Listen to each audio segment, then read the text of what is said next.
হাসপাতালের ঘরে অতিরিক্ত স্যানিটাইজার স্প্রে, বেডেই ছটফট করে মৃত্যু রোগীর।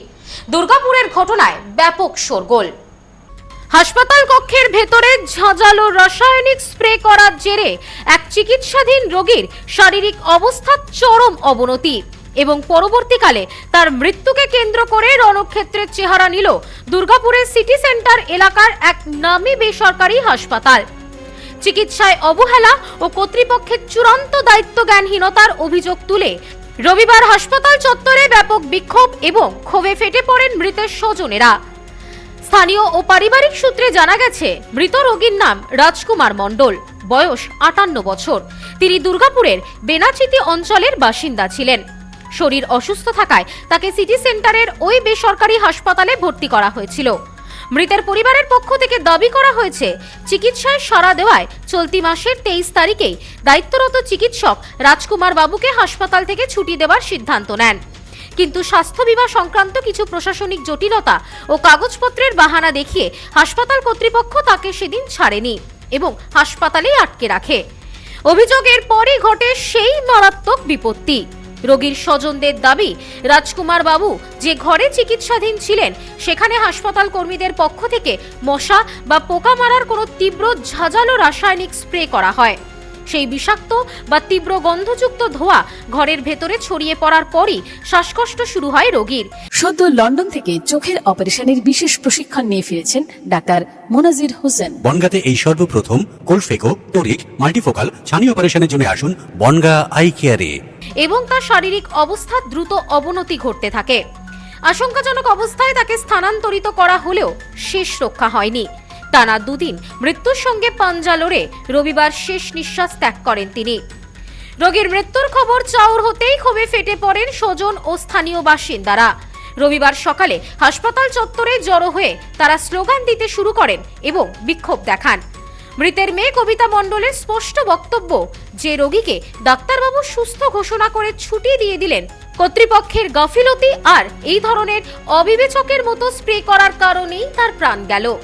ডিসচার্জ ওনারা ভেহিকেল সামারে নামিয়েছে সেদিনকে রাত্রেবেলা, না সন্ধ্যাবেলা যায় না, ওনারা 11টা থেকে ভিজিটিং আওয়ার থাকে, একবার তো দেখতে দেয় না, তো 2বার দেখতে দেয় না। তো সকালে দেখে গেছে আমার দাদা, উনি পেশেন্ট সুস্থ, ডাক্তারও বলেছে উনি ভালো আছেন, ওনারা আপনি বাড়ি নিয়ে যেতে পারেন। তো তারপরে কি করেছিল, কি পেস্টিসাইড স্প্রে করেছে না কি করেছে, রুম ফ্রেশনার দিয়েছে না কি দিয়েছে, তার জন্য ওনার লাংসের প্রবলেম হয়েছে। প্রবলেম হতে কাশি শুরু হয়েছিল।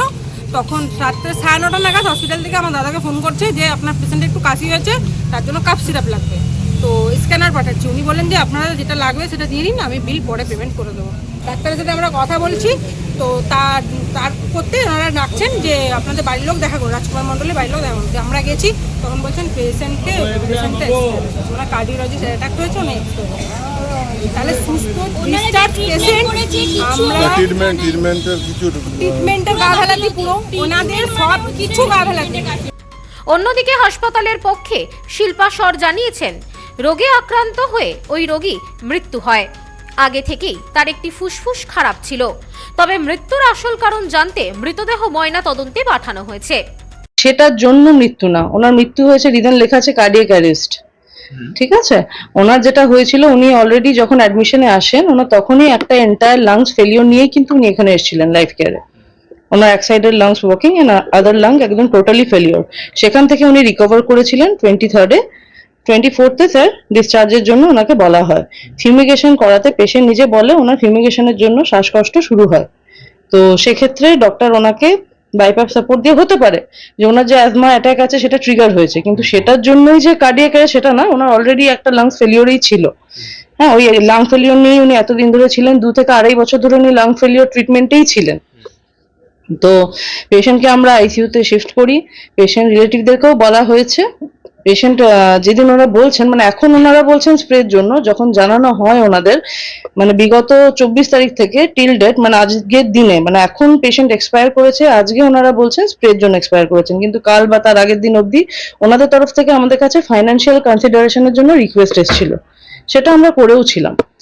এখন যেটা হচ্ছে, আমরা ওনাদেরকে বলেছি যে গো ফর পোস্টমর্টম দেন, এছাড়া তার কোনো উপায় নেই। মানে যখন ম্যানেজমেন্টের উপরে ওনারা ক্লেম করছেন, পোস্টমর্টম ছাড়া আমরা সেকেন্ড কোনো উপায় দেখছি না। পোস্টমর্টমে আপনাদের ক্লিয়ার পিকচার আসবে যে স্প্রের জন্য হয়েছে না কার্ডিয়াক অ্যারেস্ট না লাং ফেলিওর।